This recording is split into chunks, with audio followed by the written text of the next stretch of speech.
നമ്മുടെ new generation മക്കളോട് പറയാം, മക്കളെ, നിങ്ങളുടെ ശരീരത്തിന് ഈ ഒരു യൗവനം ഒരു 20, 25, 28, 30 വയസ്സ് വരെ കത്തുന്ന സമയമാണ്. ആരും ഉപദേശിച്ചിട്ടും തലയിൽ കയറില്ല. പ്രേമത്തിലെങ്ങാനും കുടുങ്ങിപ്പോയോ ആരും പറഞ്ഞിട്ടും കാര്യമില്ല, നിങ്ങളെ തലയ്ക്ക് അത് കയറൂല. ആണായാലും പെണ്ണായാലും. പിന്നെ ചിലത് അനുഭവിച്ചറിയേണ്ടി വരും, അതിന്റെ പരാജയവും അതിന്റെ ദുരന്തവും. പിന്നെ മാതാപിതാക്കളൊക്കെ കണ്ട് തള്ളിവിടും, ഇനി എന്തോ ആയിക്കോട്ടെ, പറഞ്ഞാൽ കേൾക്കാൻ പിന്നെ അങ്ങനല്ലേ ചെയ്യാം, ഇനി എന്തോ ആയിക്കോട്ടെ എന്ന് പറയും. അതിന് മറുപടിയാണ് ഖുർആൻ പറയുന്നത്, ഖദ് അഫ്ലഹ മൻ സക്കാഹാ.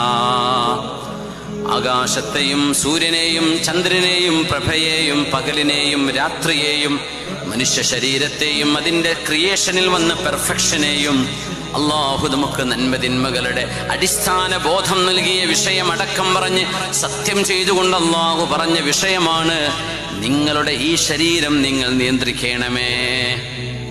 ക്യാമ്പസിൽ മുഴുവൻ ആളുകൾക്കും ഗേൾ ഫ്രണ്ടും ബോയ് ഫ്രണ്ടും ഉണ്ട്. പക്ഷെ നീ അതിന് നടക്കുകയാണോ? നീ പഠിക്കാൻ ചെല്ലുന്നല്ലേ ഇതിന്റെ ക്യാമ്പസ്?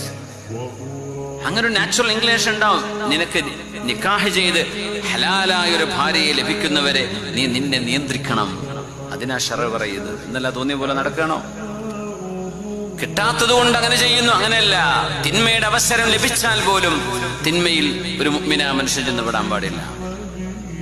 قد أفلح من زكاها وقد خاب من